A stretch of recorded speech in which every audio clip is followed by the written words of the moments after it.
My name is Berman, Penny's older brother, and this is an intro to John and Penny's family.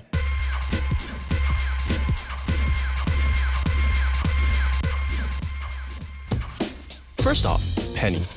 As early as I can remember, Penny never really knew what she wanted to do when she grew up.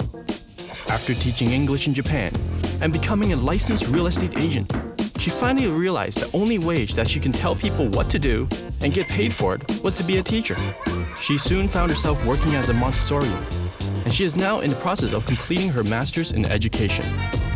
With all that knowledge, she still sometimes manages to end up in the east at the Scarborough Town Center when she was trying to head over to the west to Yorkdale Mall. Penny's older brother is yours truly, and I'm currently working in Hong Kong for the National Geographic Channel. I love my job so much that I'll be handing out my resume near the dessert table a little later this evening. Penny's very loving parents are King and Carrie. King and Carrie were high school sweethearts that immigrated to Canada in 1970, when my father became a taxi driver that no taxi company ever hired. The reason? He had too many speeding tickets from driving a Super Beetle that had a whopping 47 horses under the hood. The couple soon found themselves in the business of Chinese food. Back then, people didn't know how to judge Chinese cuisine and thought that sweet and sour chicken balls were an authentic import of China. Now my father is one of the proud founders of a real estate company that goes by the name of Midland Group Realty. The company's secret? Every time you buy a house, they'll throw in a case of chicken balls delivered under 30 minutes in a 47 horsepower Beetle. Our family dog goes by the name of Miffy. She's a bit crazy and just loves to growl and bark at John. Which brings us to John. John is the youngest of three siblings. After obtaining an MBA at Schulich, John successfully landed a job with P&G, along with his then future brother-in-law, Andy.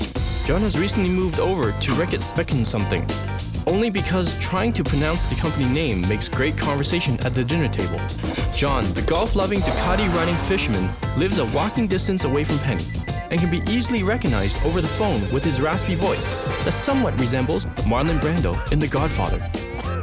John has two older sisters, Beatrice and Emily.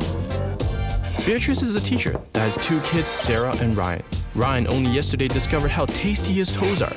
They tell you they taste like chicken, but he's still on formula. Beatrice's husband, Isaac, currently works at CTV as an ADD, which is short for Associate Design Director, and not Attention Deficit Disorder.